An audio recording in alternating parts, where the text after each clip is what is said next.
여러분 인생을 살면서 개인적 차원이든 공동체 차원이든 낙담, 절망, 위기 이런 상황은 피할 수 없이 끊임없이 밀려오고 반복적으로 경험할 수밖에 없는 것들입니다. 이러한 낙담이나 절망이나 위기의 상황이 직면했을 때 우리가 어떻게 하느냐의 문제는 대단히 중요합니다.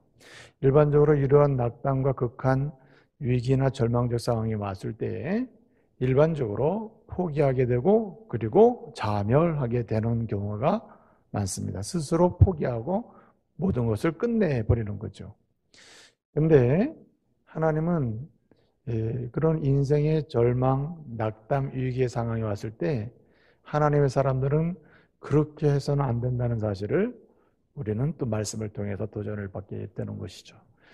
여러분 보통 극한 절망이나 낙담이나 위기 상황이 왔을 때 여러분들은 어떻게 합니까? 우리가 흔히 이렇게 얘기합니다. 희망의 줄을 잡고 있으면 어떻든 낙담이나 절망이나 위기 상황을 극복할 수가 있다. 이제 이렇게 이야기하잖아요. 토마스 칼라일이라고 하는 역사학자는 인간의 기초가 되는 게 희망이다. 인간이란 존재는 희망을 기초로 해서 존재한다. 이런 이야기를 했습니다. 토마스 칼라일이 본래 역사학자인데 영국의 역사학자였거든요. 그런데 이 사람이 사실은 이제 런던에 아주 신실한 이 청교도 가문에서 출생을 했습니다. 청교도 가문 아주 보수적이고 그리고 신앙적이고 말씀 중심이었던 그런 공동체가 청교도 공동체 아닙니까? 그런 가문에서 출생을 해서 자랐는데 그래서 아주 믿음의 사람이었습니다. 이 사람이 이제 역사학을 전공하면서 이 역사학자로서 자신의 연구를 계속하게 됐는데 그가 날마다 하나님의 뜻을 묻습니다. 내가 역사학자로서 어떻게 세상 속에서 어떻게 기여할 수 있을까? 또 하나님의 뜻을 드러낼 수 있을까? 그러는 가운데 그가 선택한 주제 중에 하나가 프랑스 혁명을 연구해야 되겠다. 프랑스 혁명. 그래서 프랑스 혁명을 연구하게 됩니다. 긴 시간 동안 자료를 찾고 그리고 그것을 분석하고 그리고 모아서 하나의 통전적인 역사적 관점을 가지고 또 신앙적인 면에서 어떻게 하나님이 드러낼지 드러나고 있는지 이렇게 해서 가지고 그 책을 쓰는 거예요. 그래서 상당 부분 원고를 마감을 했습니다. 그때가 1834년입니다.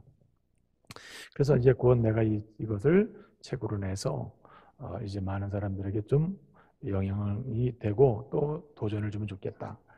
그래서 이제 지금이니까 우리가 워드 작업을 해서 뭐 저장을 하고 이럽니다만은 가구는 다 필사하는 거 아닙니까? 원고가 막 그냥 산더미처럼 쌓이는 거죠. 어느 날 이 사람이 마감을 해놓고 이제 어디 외출을 했다 갔다 오니까 그 가정의 집사로 일하는 사람이 그 원고 뭉치가 뭐 여기저기 쌓여 있으니까 그거 뭐 쓰레기인 줄 알고 그냥 쓰레기통에 버려가지고 결국은 태워버리게 된 거예요. 이게 얼마나 기막힙니까? 수년을 연구한 결과물이 한 번에 다 날아가 버린 거예요. 그래서 극한 낭만과 절망에 빠지고 학자로서의 연구의 위기가 온 거예요. 그러는 가운데 그가 하나님께 기도를 합니다. 하나님, 진짜 이거 어떻게 하면 좋습니까? 내가 심혈을 기울여서 연구를 해서 여기까지 왔는데 그 마감해 놓은 원고가 이렇게 됐습니다. 예? 아주 탄식하며 하나님께 물어요. 그런 가운데 하나님의 뜻을 듣게 돼요. 나름의 하나님, 여기에 이 사건 자체가 하나님의 뜻이 있고 더 깊은 연구를 요구하지는 하나님의 뜻이 있구나. 그래서 그 다음에 그는 더 깊은 연구를 통해서 4년 뒤에 1837년에 드디어 프랑스 혁명사라고 하는 책을 이제 출판하게 돼요. 이 책으로 인해서 아주 수준 높고 깊이 있는 연구, 영향력 있는 연구라는 찬사를 들으면서 세계적인 역사학자로 발돋움하게 됐습니다. 이 사람이 얘기한 게 그 말이에요. 사람은 다른 동물과 다르다. 희망을 기초로 한 존재가 사람이다. 그럼 희망은 어디서 찾느냐? 희망을 기초로 한다면 그 희망은 어디서 찾느냐? 칼라일은 뚜렷하게 이렇다 저렇다 얘기하지는 않았지만 그의 에피소드를 통해서 말해주는 게 뭐냐면 오직 절망 속에서 위기 속에서 심각한 낙심의 상황 속에서 희망을 찾아야 되고 그 희망을 찾는 방법은 오직 누구에게 있어요? 하나님께 있다는 것을 발견한 거죠. 모든 인간의 희망은 하나님께 있지 하나님 밖에서는 희망을 찾을 수 없다는 것입니다. 여러분, 오늘 이사야의 기도를 우리가 읽었습니다. 이사야의 상황은 어떤 상황인가? 오늘 이사야의 기도는 본래 63장 15절부터 시작됩니다. 64장 1절부터 우리가 읽었습니다만은 이사야의 기도는 63장 15절부터 시작해서 64장 12절에서 끝이 납니다. 이 이사야의 아주 특별한 기도입니다. 이 이사야의 특별한 기도인데 이 특별한 기도의 상황을 설명해 주는 말씀이 10절부터 12절까지 쭉 나와 있습니다. 그런데 이 10절부터 12절까지 해서 이 이사야의 특별한 상황이 어떤 상황인지를 설명해 주는데 그 상황을 설명하는 단어가 두 개의 단어가 나옵니다. 10절에 보게 되면 이스라엘의 성읍들이 뭐가 되었고 광야가 되었고 그 다음에 시온이 뭐가 되었고 광야가 되었고 이렇게 설명합니다. 그래서 광야라는 단어가 이사야의 상황을 보여주는 말입니다. 그 다음에 두 번째 단어가 나오는데 10절 하반절부터 11절까지를 보게 되면 예루살렘이 황폐하게 되었고 또한 성전이 황폐하게 되었다. 이렇게 되어 있습니다. 그러니까 이사야의 상황을 보여주는 말은 첫째는 광야가 되었다는 말이고 두 번째는 황폐하게 되었다 하는 이 두 단어가 이사야의 상황을 보여주고 있는 것입니다. 여러분 신구약 성경 특별히 구약 성경에서 광야라는 말이 나오지 않습니까? 이 광야가 의미하는 바가 굉장히 중요해요. 원래 이 히브리어로 광야라는 말은 미드바르라고 하는 말인데 이 미드바르라고 하는 말이 의미하는 것 크게 세 가지 의미를 담고 있어요. 첫째는 생존이 불가능하다. 생존하기 어려운 상황이라는 말이에요. 둘째는 그렇기 때문에 희망이 없는 거예요. 희망을 찾을 수 없는 곳, 그것이 곧 광야라는 거죠. 광야. 세 번째는 그래서 사람이 머물 수 없는 곳. 그러니까 뭐예요? 사람이 떠나는 곳이죠. 사람이 들어오는 곳이 아니라 떠나는 곳. 사람이 몰려드는 곳이 아니라 사람이 있던 사람도 떠나가는 곳. 그것이 곧 미드바르, 광야라는 말입니다. 그래서 광야라는 상황 자체가 절망, 위기, 극한 낙심의 상황입니다. 두 번째로 여기 황폐라는 단어가 나와요. 황폐해졌다라는 말이 나오는데 이 말은 히브리어로 쉐마마라고 그래요. 쉐마마. 이 쉐마마는 우리가 황폐하면 무너지고 깨어지고 이런 상태를 가리키는 거 아닙니까? 그러나 여러분이 아시겠습니다만은 황폐화가 됐다는 현장을 가보면 항상 거기에 무너지긴 했으나 남아있는 게 있잖아요. 그래서 뭔가 재건을 하려면 남아있는 걸 기초로 하잖아요. 남아있는 것, 사용할 수 있는 것. 근데 오늘 본문에 말씀하고 있는 황폐하게 되었다고 하는 이 쉐마마라고 하는 이 황폐라고 하는 단어는 완전 파괴입니다. 뭔가 사용할 수 있는 어떤 것이 존재하지 않는 완전 파괴, 완전 무너진, 완전 바닥이 된 상태, 이런 상태를 가리키는 말이 쉐마마입니다. 그래서 이 오늘 이사야의 기도 상황은 어떤 상황인가? 한마디로 미드바르, 그 다음에 쉐마마, 광야와 황폐함의 상황이다. 여러분 이것을 역사적으로 조금 더 설명해 보면 이스라엘 상황 전체를 보여주는 말인데 이스라엘이 역사적으로 BC 605년에 주전 605년에 이제 바벨론에 의해서 포로로 잡혀가기 시작합니다. 이렇게 포로로 잡혀가기 시작한 때가 BC 605년입니다. 그 다음에 이렇게 시작돼가지고 가다가 BC 586년에 완전히 이제 예루살렘이 멸망하고 성전이 무너집니다. 그래서 이 이스라엘 사람들이 다수가 바벨론의 포로로 잡혀가게 되는 거예요. 그 뒤로 70년의 포로 생활이 진행됩니다. 자, 여기까지 어떻습니까? 605년, BC 605년에 포로로 잡혀간다. 절망이죠. 586년, BC 586년에 성전도 예루살렘도 다 파괴됐다. 완전히 극심한 위기죠. 낙심하는 상황 아닙니까? 그리고 완전히 포로 생활이 70년이 시작되고 70년이 진행된다. 완전히 희망 없는 거 아니에요? 근데 하나님의 은혜로 하나님의 약속을 따라서 이 바벨론 제국이 페르시아 제국에게 멸망을 당합니다.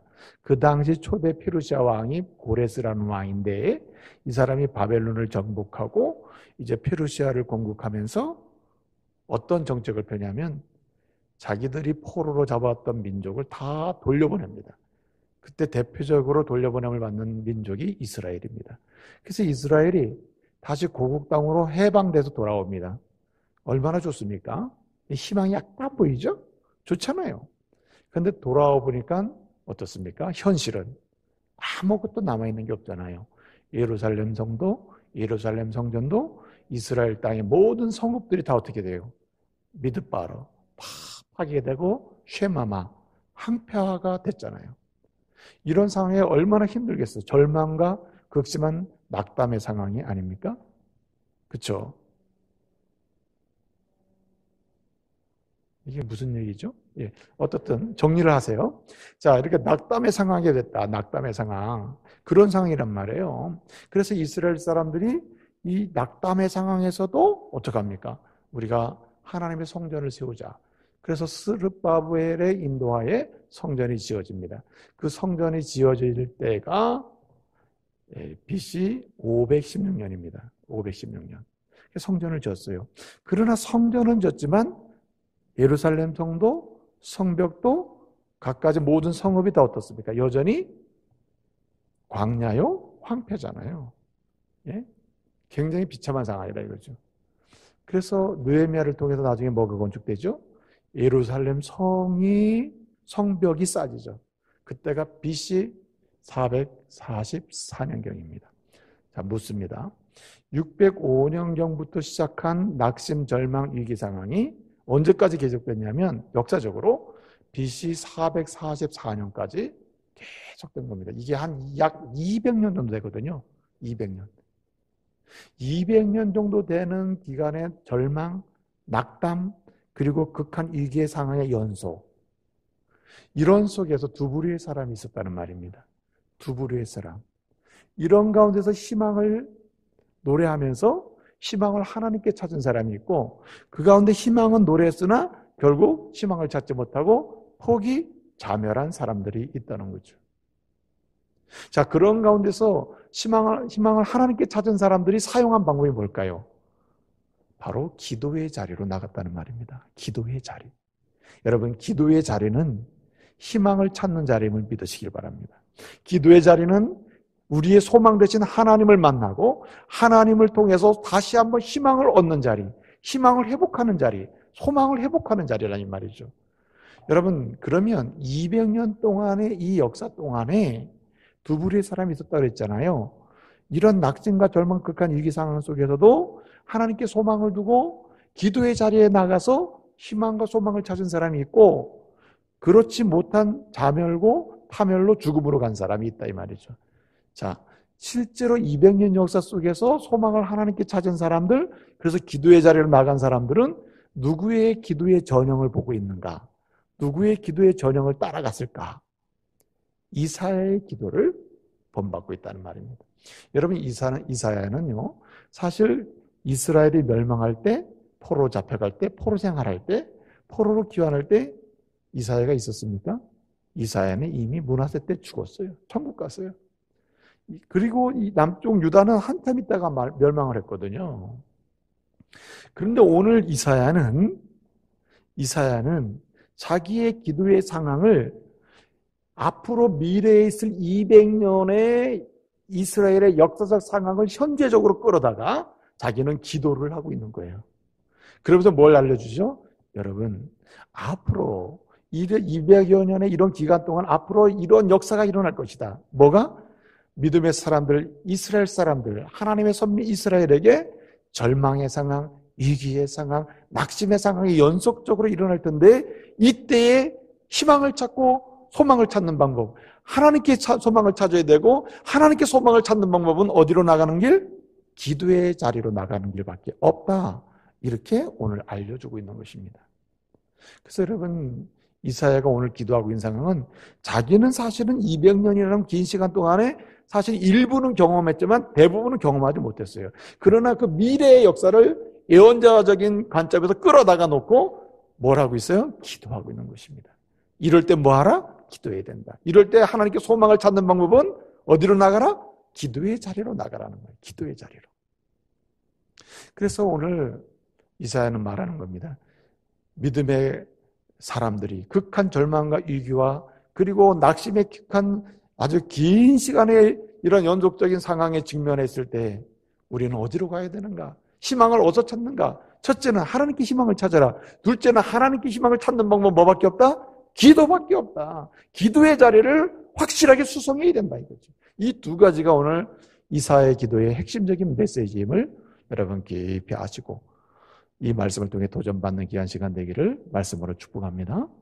여러분, 위기와 절망의 순간에 하나님의 이름을 부르는 거, 이게 사는 길입니다. 낙심의 상황 속에서 우리가 하나님께 나아가서 하나님 나 좀 봐주세요 하는 게 이게 사는 길이라 이 말이죠. 여러분, 이사야의 기도를 보게 되면 이사야는 우리에게 어떻게 기도해야 되는지, 어떻게 하나님을 부르줘야 되는지 알려줘요. 여러분 63장 15절이 기도의 시작이라고 했잖아요. 63장 기도의 시작 15절을 보게 되면 그 15절에 주여 우리를 굽어 살피시고 이렇게 시작되거든요. 여기 굽어 살피셔서 한다는 말은 사실은 보소서라는 말이에요. 날 봐주세요. 주님만이 나를 아시지 않습니까? 나를 보고 계시지 않습니까? 나를 집중적으로 봐주시고 날 좀 생각해 주세요. 이렇게 얘기하는 거예요. 히브리어에 나바트라고 하는 동사가 있습니다. 나바트. 이 나바트라는 말이 15절 처음에 나오는 동사인데 이 나바트라고 하는 말은 단순히 봐달라는 본래 히브리어에 본다는 뜻은 헨이라는 말입니다. 헨. 근데 이 보는 그냥 단순히 그냥 본다. 제가 여러분에게 그냥 보는 건 이건 헨입니다. 근데 집중적으로 누군가를 내가 생각하며 본다, 주목해서 본다 할 때는 나바트라고 그래요. 나바트. 예. 나바트라고 그럽니다. 근데 오늘 본문에서 이사야는 뭐라고 기도하냐면 나를 좀 주목해서 봐주시고 생각해서 봐주십시오. 이렇게 기도하는 겁니다. 날 생각해 주세요. 날 생각해 주세요. 이렇게 기도하고 오늘 64장 1절을 보게 되면 64장 1절에 뭐라고 나오고 있습니까? 시작합니까? 원하건대 주여 나 원합니다. 원합니다. 원하는 게 이겁니다 하고 원한다는 사실을 말하고 있잖아요. 나 원합니다. 주님밖에는 내가 원하는 것을 말씀드릴 분이 없습니다. 그러면서 원합니다. 원합니다 얘기하고 있잖아요. 이게 히브리어는 루라고 하거든요. 루. 그래서 나바트 한 다음에 여기 루로 넘어와요. 그 다음에 이제 9절 가보게 되면 구하옵나니라고 해서 구합니다. 전 이제 주님께 구합니다. 주여 내가 구하니까 이거 들려주세요. 이렇게 구합니다. 하고 있거든요. 구하오니 이렇게 합니다. 이 히브리어로 나라고 하는 말이에요. 나. 그래서 나바트 그 다음에 루 갔다가 다시 나로 오는데 이게 세 가지 중요한 키워드예요. 이사야는 낭망될 때, 절망될 때, 낙심될 때 기도하라. 기도의 자리로 나가는 게 소망의 하나님을 만나는 것이고 하나님 통해 소망을 얻는 길이다. 이렇게 말을 하면서 어떻게 하라고요? 주여 날 좀 봐주십시오. 주님만이 날 생각하실 수 있고 생각하셔야 내가 살 수 있습니다. 그 다음에 내가 원합니다. 내가 원하는 것 주님 이런 것입니다. 이렇게 말을 하는 거예요. 그 다음에 뭐예요? 구체적으로 더 구하라는 거예요. 그래서 주여 구합니다. 저는 주님을 원합니다. 주님 나를 좀 생각해 주세요. 이렇게 반복적으로 외치는 진지한 간구가 우리로 하여금 참된 기도의 자리로 나가게 한다 이 말이죠. 그러므로 믿음의 형제자매 여러분, 혹시 여러분 남모르게 내적으로 절망, 낙심할 만한 상황이 있습니까? 아니면 이런 절망적 위기 상황에 너무 깊게 가는 경우 있습니까? 이게 내적으로든 외부적으로든 아니면 관계적으로 오든 간에 아니면 영적으로 정신적으로 오든 간에 너무 깊게 가는 시간이 있습니까? 그렇다면 여러분 소망을 하나님께 찾으시길 바랍니다. 그리고 소망을 하나님께 찾되 어디로 나가서? 기도의 자리로 나가서 다시 여러분의 절망을 희망으로, 낭망을 용기로, 위기를 기회로 만들 수 있는 은혜가 있기를 말씀으로 축복합니다. 그러면 왜 기도의 자리로 나가야 우리는 소망의 하나님을 통해서 위기를 기회로, 그리고 낭만과 절망을 희망으로 더 이상 할 수 없는, 더 이상 모든 포기의 상황에서 다시 믿음의 용기 있는 상황으로 나갈 수 있을까? 첫째는 어디 이유가 있냐면 하나님이 만나 주시기 때문입니다. 여러분, 부르짖는 사람, 주님을 향해서 원합니다라고 소리치는 사람, 주님을 향해서 주님 나를 생각해 주세요 간절히 부르짖는 사람, 주님은 반드시 만나 주심을 믿으시길 바랍니다. 왜 그럴까요? 왜 하나님은 기도의 자리에 나가서 부르짖는 사람, 구하는 사람, 그리고 원함을 고백하는 그 사람을 주님은 만나 주십니까? 우리 하나님은 저와 여러분의 아버지이기 때문에 그래요. 아버지. 하나님은 우리 아버지시라. 그래서 여러분, 이사야가 우리의 기도를 들으시고 만나주시는 하나님을 강조하면서 고백하는 게 뭐냐면, 하나님은 주는 우리의 무엇이라? 아버지시라. 그래서 이사야 63장 16절에서 이렇게 얘기합니다. 아타 아비누, 주는 우리의 아버지십니다. 몇 번 얘기합니까? 16절에 보게 되면 주는 우리의 아버지시라, 주는 우리의 뭐라? 아버지시라. 몇 번? 두 번을 설명하고 있어요. 그 다음에 8절에 가서 보게 되면 주는 다시 우리의 뭐라? 아버지시라. 총 몇 번 했죠? 세 번을 강조하고 있죠. 굉장히 의도적인 겁니다. 여기 주는 우리의 아버지시라고 고백하며 선언하는 것은 의도적이라. 왜 그러냐면 우리를 만나주신 그 하나님은 왜 만나주시는가? 그분이 우리의 뭐기 때문에? 아버지이기 때문이다. 여러분, 정상적인 아버지는 자녀를 안 버리죠. 자녀가 찾으면 자녀를 만나주죠.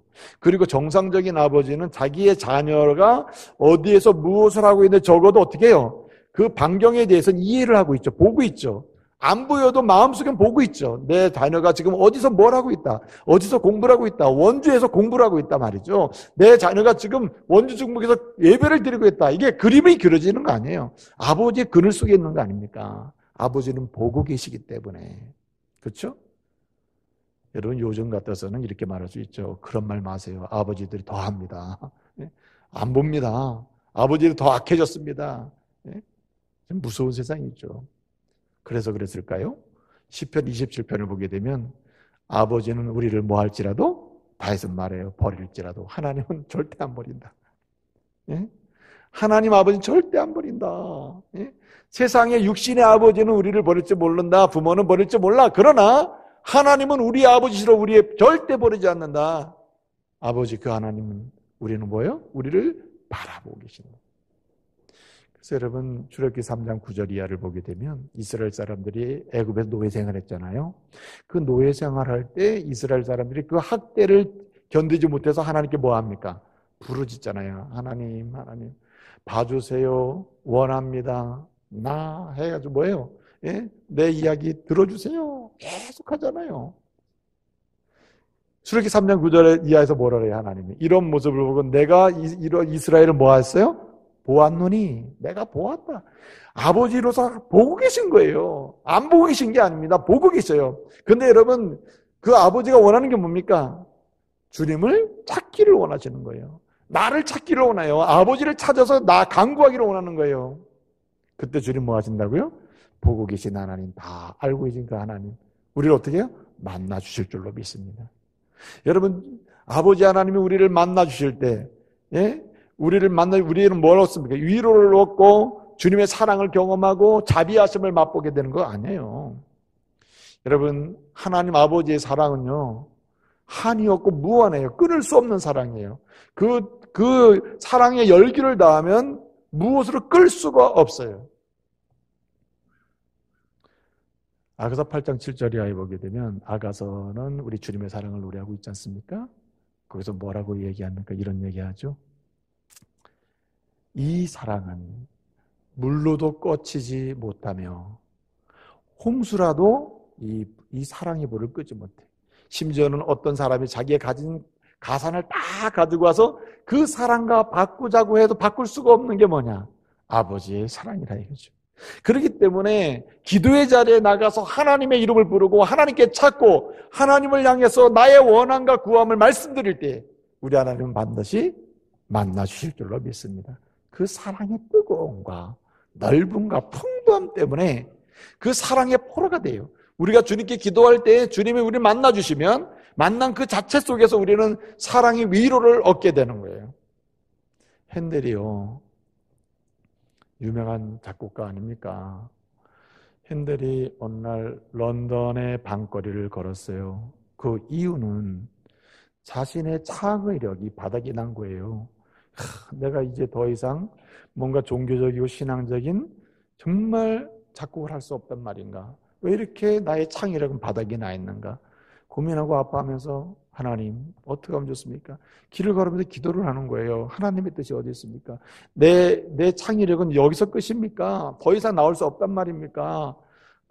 지쳐가지고 밤새서 돌아다니다가 그리고 어디로 가냐면 이제 집에 들어가게 돼요. 거의 새벽 무렵에 돼서 들어간 거예요.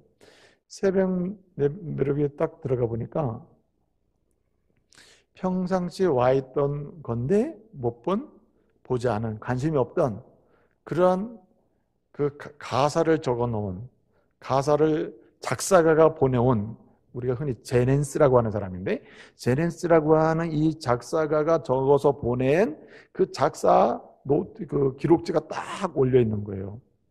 그 맨 위를 보니까 거기 이사야 40장 1절, 너희는 하나님의 백성을 이루어라 이 말씀이 딱 있는 거예요. 그 말씀을 보는 순간에 이거구나. 내가 앞으로 창작을 하고 창의적인 작곡을 할 때 내가 하나님의 위로를 받으면서 다른 사람을 위로하는 그런 글을 작곡을 해야 되겠구나. 그러면서 은혜를 받아가지고 하나님이 자신과 함께 하시고 자신의 사랑에 감동이 되고 하나님의 위로가 자기에 넘치니까 힘이 난 거예요. 그때부터 3주 동안 집중적으로 작곡을 합니다. 그 작곡에서 나온 작품이 오라토리온 메시아예요. 메시아. 핸델의 메시아. 얼마나 멋있는 작품이에요. 오늘도 그 곡을 들으면 위로가 되죠. 저는요, 이 새벽기도 다닐 때든 일상에 승용차를 끌고 다닐 때마다 이 메시아 합창곡을 듣습니다.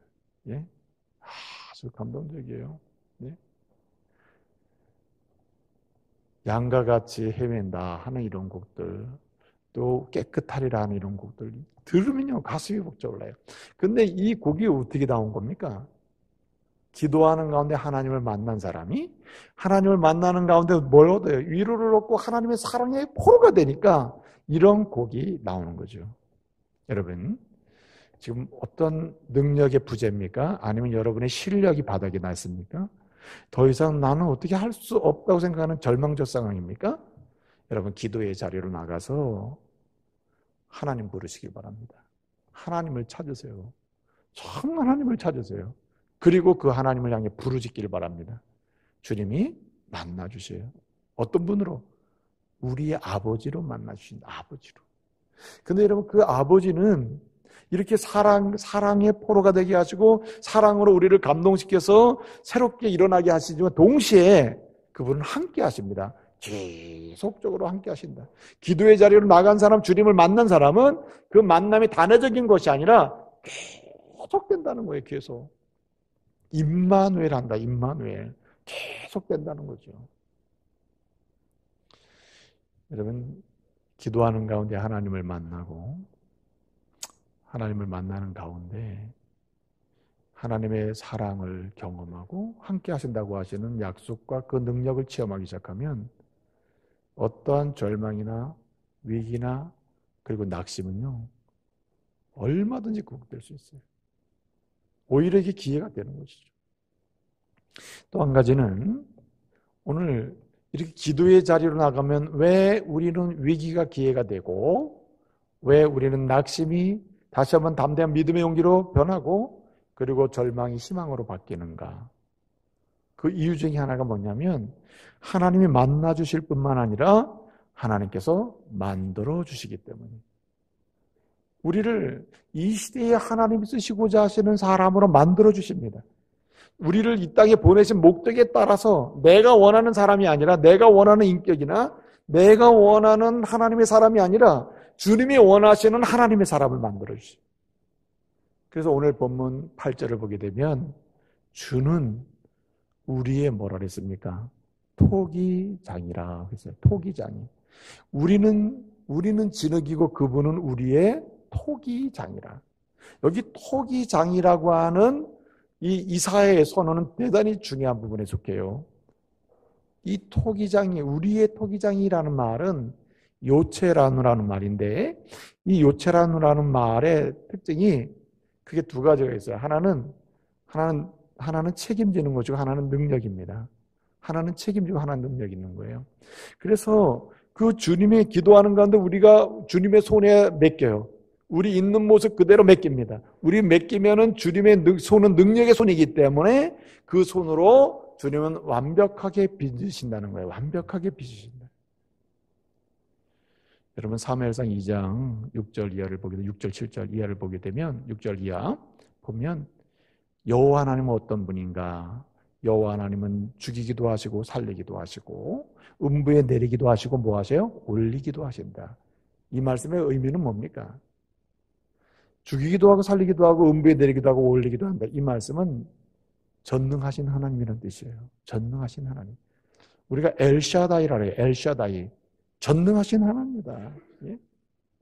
하나님, 토기장이 하나님, 우리를 만드신 하나님인데 그 하나님의 손은 전능성이 있어요. 그래서 그분의 손에 우리의 모든 걸 올려놓을 때 그분이 원하시는 대로 우리를 만드심을 믿으시기 바랍니다. 그래서 기도의 자리로 나가는 것은 우리를 주님의 손에 올려놓는 것과 같아요. 그렇기 때문에 우리는 희망을 찾게 되는 거예요. 우리는 없던 기회가 생기게 되는 거예요. 막힌 것이 열리게 되는 거죠. 왜냐하면 주님의 손에 의해서 만들어지기 때문에 그런 거죠. 근데 여기 요체라노라는 토기장이라는 말은 또 이렇게 만들어 놓은 전능하신 능력으로 만들어 놓을 뿐만 아니라 우리 어떻게 해요? 끝까지 책임을 지는 겁니다. 여러분 토기장이가 모든 걸 책임지는 거예요. 만드신 분이 다 책임지는 거예요. 이스라엘 백성들을 애굽에서 불러내지 않습니까? 광야길을 걷게 홍해를 건너게 해요. 광야길을 걸어서 시내산까지 오게 해요. 자, 출애굽을 해서 시내산까지 오게 되는 과정이 그 무엇 하나 이스라엘 사람들 스스로 한 게 아무것도 없어요, 사실은. 누구의 손에 올려져 있다고요? 하나님의 손에 올려져서 만들어진 거예요, 다 그게. 홍해길 어떻게 해? 주님의 손에 만들어진 거 아니에요? 여러분, 홍해가 그게 뭐 적은 바다입니까? 큰 바다 아니에요? 근데 그 이스라엘 백성들이 그 길을 건널 때 그게 좁은 통로가 아니에요. 넓은 통로 만드는 거 아니에요? 넓은 통로를 만들었는데 물이 쪼개져서 양쪽으로 벽이 만들어지잖아요. 이게 주님의 손에서 만들어지는 거 아닙니까? 능력으로. 자, 그런데 만들어지잖아요. 만들어지는데 그 만들어진 그 길이 제가 언젠가도 말씀드렸는데 그 길이 어떤 길이라 했습니까? 물이 있는 길이에요? 아니면 먼지가 나는 길이에요? 이렇게 홍해가 갈라졌다. 이제 건넌다. 사람들이 건너면 이게 들뻑들뻑한 길이겠어요? 아니면은 먼지가 날 정도로 이 마른 땅이겠어요? 1번 질뻑질뻑하다. 2번 아주 먼지가 날 정도 마른 땅이다. 1번 손 들어봐. 1번. 2번. 잘 찍는 게 좋죠. 성경을 보게 되면 건조된 땅, 드라이랜드. 드라이랜드라고 하는 말의 의미는 먼지가 날 정도로 빼쩍 마른 상태거든요. 자, 이게 어떻게 가능합니까? 이게 어떻게 가능해? 누구의 손에 올려져서? 주님의 손에 올려지면 만들어진다니까요. 이게 만들어지길 왜 만듭니까? 누구를 위해서 만드는 거예요? 이스라엘을 위해서 만드는 겁니다. 그러니 이스라엘 공동체나 이스라엘 성도들 한 사람 한 사람을 주님이 얼마나 잘 만들어 놓겠어요. 완벽하게. 근데 여러분 만드시는 자체가 뭘 의미하냐면 전능성을 의미하고 능력의 주님을 의미하지만 동시에 책임을 지시는 거예요. 참 책임지지 않습니까? 주님이 책임지고 있잖아요. 시내산까지 확실하게 책임지고 또 책임지시지 않습니까? 그래서 여러분 출애굽기 19장 4절 보게 되면 하나님께서는 어떻게 우리를 책임지시는가? 독수리의 날개로 그들을 뭐같이? 어분같이 책임진다. 예? 독수리의 날개로 그들을 어분처럼, 그러니까 험하고 이런 데 걸어가지 않게 하시고 한마디로 업어서 옮겨놓는 것과 같다는 거예요. 업어서. 그러니까 완벽한 책임지는 거 아니에요? 제가 아주 어릴 때 초등학교 한 4학년쯤 됐거든요. 그때에 그 초등학교 6학년 그 형하고 싸웠어요. 제가 누가 이겼을 것 같아요? 초등학교 동네에 힘센 6학년 형하고 내가 싸웠다고. 누가 이겼을 것 같아요?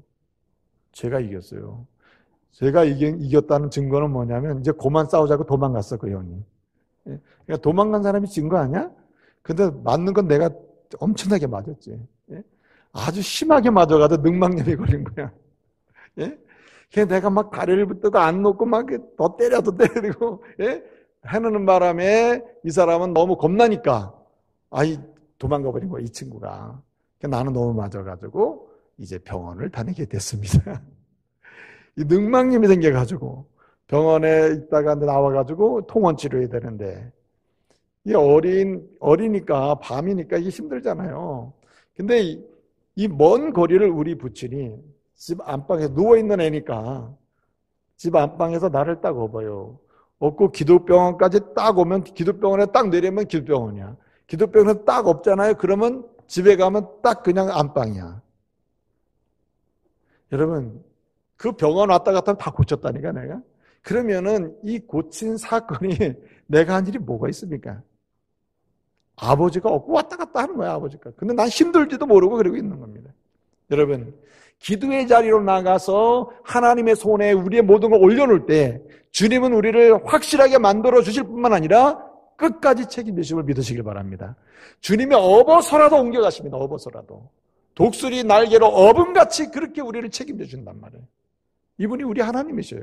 그렇기 때문에 우리가 기도의 자리로 나가면요, 우리가 뭘 고백하게 되냐면 주님 앞에 딱 서잖아요. 뭘 보게 되냐면 나는 주님의 손에 올려지지 않으면 안 되겠구나. 나는 죄인이구나. 나는 연약하구나. 이거 고백하지 않을 수가 없는 거예요.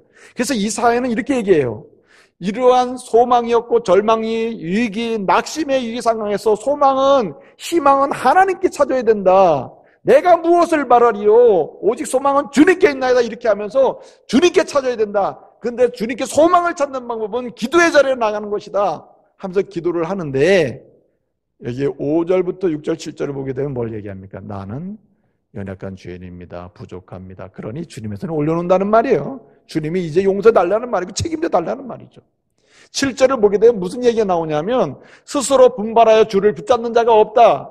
여기 스스로 분발한다는 말은 우르라고 하는 히브리어인데 우르, 이 말은 뭐냐면 붙잡을 자가 없다. 스스로 분발해 스스로 자기의 힘을 사용해가지고 주님을 주여 붙잡을 수 있는 능력도 없는 존재가 우리다는 거예요.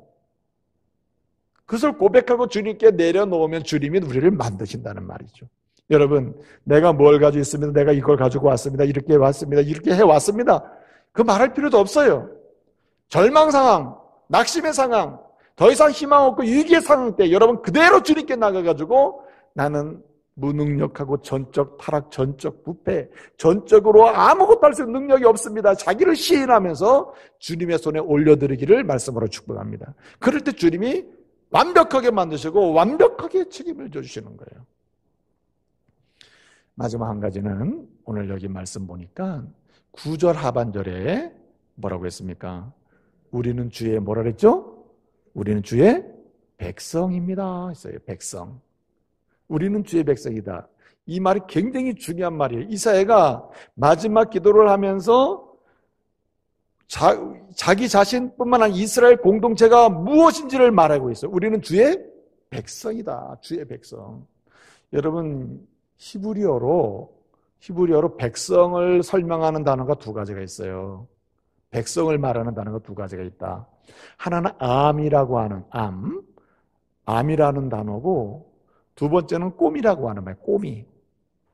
그래서 이 암이라는 백성이라는 말을 쓸 때는 누구에게만 썼냐면 언약의 백성, 하나님을 믿고 하나님의 백성이 된 사람, 그 백성을 일컬을 때 암이라는 말을 썼어요. 그리고 이렇게 언약의 백성 밖에 있는 이방인이라든지 다른 무리들, 다른 백성들을 말할 때는 꼼이라는 말을 썼어요. 그럼 왜 오늘 이 순간에, 기도의 순간에 우리는 주의 백성입니다라는 말을 썼을까요? 물론 이런 게 있습니다. 주님, 주의 백성이니까 주님이 알아서 좀 해주세요라는 말이 있고, 동시에 우리의 지향점이 있다는 말입니다. 우리가 이렇게 기도의 자리로 나가서 절망과 낙담과 위기의 상에 주님의 자리에 기도의 자리에 나가서 주님께 소망을 찾고 간구하고 기도할 때 주님이 주시는 은혜가 뭐냐면 우리로 하여금 우리의 정체성을 찾아서 사명자로 서게 한다는 말입니다. 지금까지는 주의 백성인데 암이었는데 뭐처럼 살았어요? 꼬미로 살았다. 꼬미로. 이사의 기도의 핵심이에요. 우리는 원래 암이야, 암. 언약의 백성이야. 주님의 자녀야. 주님의 백성이란 말이에요. 그런데 실제 삶의 모습은 암과는 전혀 상관없이 뭐처럼 살아요? 꼬미.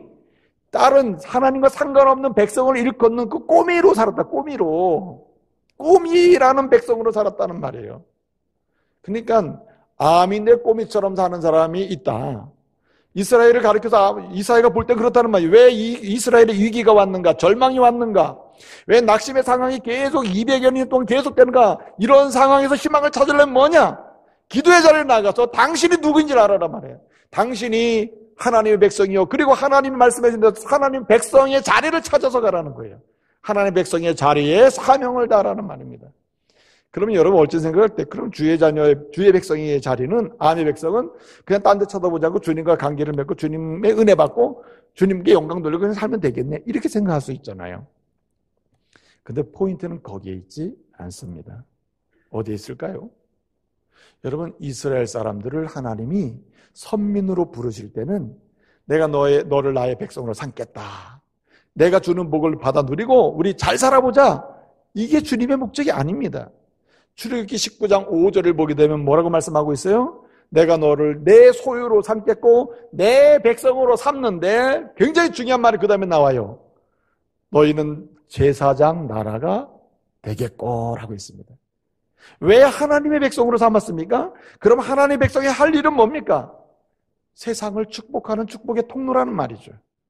하나님 백성 독단적으로 사는 게 아니라 하나님의 백성을 삼은 이유는 꼬미, 암이 아닌 꼬미를 암이 되도록 꼬미가 암이 되도록 세상 사람이 주의 백성이 되도록 하는 이 역할을 하는 사명을 감당하도록 주님이 이스라엘을 불러줬단 말이에요. 그래서 기도의 자리로 나가면 절망의 자리에서 단순한 희망을 찾거나 기회를 얻는 이런 차원이 아니라 더 뛰어넘어서 어떤 사람이 됩니까? 사명자가 되고 사명을 감당하는 능력의 종이 된다는 말. 어디에서? 기도의 자리에서 그런 사람으로 일어서게 된다는 거죠. 그러므로 여러분, 저와 여러분이 기도의 자리로 나가고 그 기도의 자리로 머무는 가운데 어떠한 절망, 낙담, 의심의 상황에서도 기도하는 가운데 하나님이 우리를 나의 백성이라 주의 백성이라 인쳐주시고 주의 백성의 자리로 나아가도록 하는 그 사명의 자리를 찾아갈 수 있기를 말씀으로 축복합니다. 여러분 보세요. 요거를 다시 땡기면 이렇게 돼요. 보세요. 15절을 보게 되면 15절 그 하나님의 자비와 사랑, 간곡한 그 자비와 사랑이 어떻게 됐다 그랬어요? 내게 그쳤다 그랬어요. 내게 이제는 안 옵니다라는 뜻이요. 하나님의 그 간곡한 그 사랑과 자비가 지금 내게 안 오고 있습니다. 이렇게 기도하고 있거든요. 그러면 이사야가 그럼 하나님과 관계가 없다는 말인가? 지금 이사야가 그렇게 기도하는 거는 이사야 개인의 기도라는 게 이걸 대의법이라고 그러는데 이스라엘의 자리에다가 자기의 이름을 집어넣은 거예요. 무슨 말입니까? 이스라엘을 향하신 하나님의 사랑이 멈추고 하나님의 자비하심이 멈추고 하나님의 은혜가 멈췄어요. 그걸 이스라엘이 경험하지 못하는데 그 경험하지 못하는 아픔, 슬픔, 고단함, 너무 절망적인 이런 상황을 마치 누구의 슬픔으로 끌어온 거예요? 내 슬픔으로 끌어온 거야.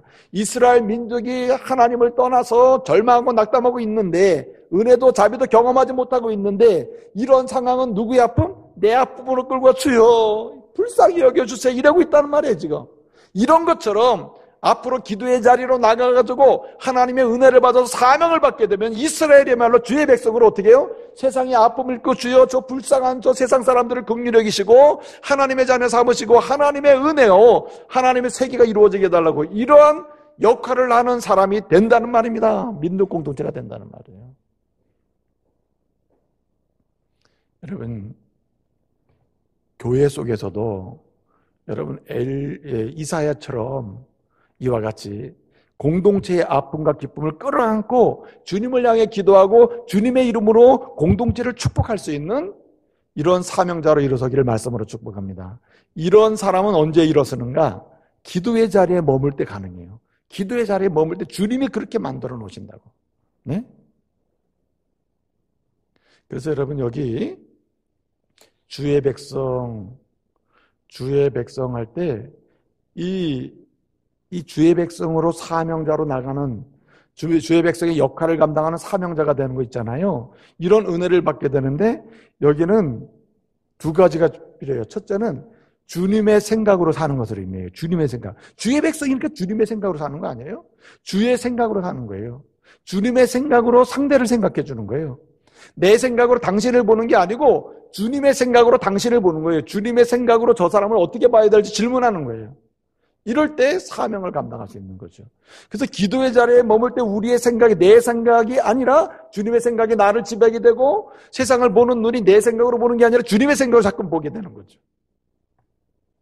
제가 언젠가 새벽기도 때 이 얘기 좀 한 적 있는데 라영안이라고 하는 목사님이 쓴 제가 볼 때는 그냥 에세이는 좀 높고 약간 신학적인 언급도 있는 책인데 광야에서 길을 묻다라고 하는 책이 있어요. 광야에서 길을 묻다. 근데 거기 책을 읽다 보니까 아주 재밌는 얘기가 나왔어요. 하나님의 생각으로 말하자면 하나님의 관점에서 그 주의 백성으로 주님의 사람으로서 다른 사람 볼 때 내 생각으로 보면 이게 문제가 된다 이거죠. 우리는 보통 상대방의 입장에서 서로 생각해 주는 거지만 여기 주의 백성은 뭐냐면 그 사명을 감당하는 사람으로 나갈 때는 주님의 생각으로 주님의 의식을 가지고 하는 거거든요. 주님의 생각 관점에서. 근데 거기 그런 얘기가 있어요. 어떤 사람이 딸꾹질 있죠, 딸꾹질. 딸꾹질이 멈추지 않아가지고 약국에 간 거예요. 약국에 가지고 예? 나 지금 딸꾹질 때문에 약 사러 왔다고. 예? 그러니까 그 약사 그러는 거예요. 뭐 사러 왔다고요? 그래서 딸꾹질하는 것 때문에 약 사러 왔다고. 딸꾹질 약, 멈추는 약 달라고. 그러니까 이제 딱 약사가 약을 줘주는 척 하다가 갑자기 그 사람 얼굴을 막 세게 탁 때려버린 거야. 그냥 아주 세게 아주 아프게. 그래가지고 깜짝 놀라가지고 놀랄 거 아니에요? 아니 왜 때리냐고. 그러니까 딸꾹질 멈췄죠. 그러는 거예요. 그러니까 이 사람이 하는 말이 그게 아니라 우리 집에 있는 내 아내가 지금 딸꾹질해가지고 약 사러 왔다고. 내가 딸꾹질한다는 말이야. 내 아내 때문에 왔는데 날 때리면 어떡하냐고 말이야. 예? 이런 에피소드가 나와요. 그러면서 그 책에서 언급하는 게 뭐냐면 자기의 생각으로 누굴 생각해 주는 게 이런 위험하다는 거죠. 그런데 우리는 상대방의 생각도 중요하지만 우리는 주님의 생각이 더 중요해요. 주님의 생각. 예? 그래서 기도의 자리로 나가서 하나님의 은혜로 인하여 이제 하나님을 만나고 손으로 만들어지고 그러는 가운데 우리가 다시 사명자의 위치에 서게 되고 내가 사명이 뭔지를 발견하고 그 길을 걸어갈 때 거기에 중요한 의미는 뭐냐면 내 생각으로 세상을 보는 게 아니라 주님의 생각으로 바뀌는 거예요. 왜냐하면 주의 백성이니까. 이게 포인트라 이거죠. 주의 백성이니까. 그 다음에 두 번째 하나가 더 있는데 책임을 지는 거예요. 주의 백성이는 주님이 우리를 책임지기 때문에 동시에 우리도 주님의 이름으로 세상을 책임지는 거예요. 세상을 여러분 리차드 니버라고 하는 사람이 쓴 책이 있어요. Responsible Self라고 하는 책인데 책임적 자라는 책이에요. 그 책에 보게 되면 이 강도 만난 사람 있잖아요. 선한 사마리아 이야기 나와요. 이 책에서 리차드 니버는 이렇게 얘기합니다. 이 세상에 사는 사람은 세 종류가 있다. 첫째는 자기만을 위하여 사는 사람, 자기 목적만을 위해 사는 사람, 강도 같은 사람이 있다 이거죠. 누구를 죽여서라도, 누구를 쳐서라도, 이용해서라도 내 이익과 내 목적만 위해 사는 사람이 있다. 강도 같은 사람. 실제로 강도 짓은 안 해도 부류는 강도 부류가 있다 이거죠. 자기만을 위해 사는 사람은 순전히 강도다, 강도. 그 다음에 두 번째는 자기가 조금 더 좋게 생각해서 자기가 속한 공동체만 생각하며 사는 사람이 있다 이거죠. 레위 사람이나 제사장처럼 마치 성전 공동체, 자기 공동체만 생각, 우리끼리 하나님의 은혜 받고 잘 살아보자는 그런 사람이 있다. 그런데 세 번째 부류가 있다는 거죠. 책임을 지는 자아의 사람이 있다. 그 사람은 선한 사마리아 사람이다. 그 사람은 비록 비록 유대 공동체에 속해진 못했으나 자기는 하나님을 섬기는 사람으로서 그는 세상 밖에 있는 꼬미죠, 꼬미. 꼬미와 같은 사람을 암으로 끌어들이는 이런 사람이다. 한마디로 책임을 지며 사는 사람이죠. 여러분, 이 세상의 문제는 왜 문제가 계속 생길까? 자기가 원하는 것을 취하는 사람은 많지만 나누는 사람, 책임을 지는 사람이 없기 때문이죠. 여러분, 가나 혼인잔치 이야기를 보면 그 메시지가 굉장히 명료하잖아요. 예수를 믿고 누군가에게 포도주 기적을 계속 포도주를 나오도록 제공하는 사람이 있는 반면에 먹으려고 하는 사람이 있잖아요. 먹으려고 하는 사람. 여러분, 오늘 이 시대에 포도주 잔치를 계속해서 만들려면은 우리는 어떻게 해야 되는가? 책임 있는 자로 순종하면서 섬기는 사람이 돼야 한다. 그럴 때 우리는 하나님의 축복의 통로가 될 수 있다는 거죠. 자, 이 일이 언제 생긴다고요? 기도의 자리에서 가능하다. 지속적으로 기도의 자리에 머물면서 전능하신 하나님을 부르고 그분을 만나고 그분의 손에 의해서 만들어지면서 그 너는 나의 백성이고 우리는 주의 백성임을 고백하는 가운데 사명을 발견하고 할 일을 발견하면 우리의 삶은 완전히 달라질 수 있다는 거죠. 그러므로 여러분, 우리는 주의 백성이라고 하는 이런 사명을 발견하면서 첫째는 뭐 하면서요? 주의 생각으로. 둘째는 책임 있는 그리스도인으로 세상 속에 살아갈 수 있다는 말이죠.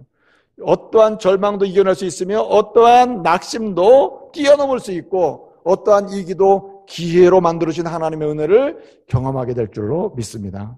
이제 말씀을 마치겠습니다. 보세요.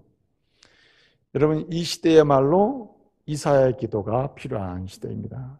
기도의 자리로 나가자면 안 될 시기예요. 이사야는요, 자기가 경험하지 못한 역사를 현실적으로 끌어다가 그 애언적 기도를 하고 있어요. 애언적 기도. 이렇게 기도하지 않으면 안 되겠다고 하는 갈망이 있는 거예요. 그러므로 앞으로 그런 역사를 경험하면 이 기도에 다시 들어와야 된다는 거죠. 여러분, 혹시 절망, 낙담, 심각한 위기, 내외적인 불안정한 상황 속에 있습니까? 여러분, 소망을 하나님께 찾으시기 바랍니다. 그 소망을 찾는 방법은 어디로? 기도의 자리를 가요. 기도의 자리. 이 기도의 자리를 얼마나 지속적으로 확보하느냐에 따라서 우리는 하나님을 만나게 될 것이고 하나님의 손에서 우리의 인생은 만들어질 것이며 동시에 뚜렷하고 그리고 확실하고 헌신적인 사명자로서 역할을 하게 될 것입니다. 하나님은 저와 여러분을 부르셔요. 기도의 자리로 나오라고 부르셔요. 그리고 주님이 원하시는 다시 일꾼으로 쓰시겠다고 주님은 말씀해 주셔요. 오늘부터 여러분 이사야의 기도, 여러분의 기도 되시기를 말씀으로 축복합니다.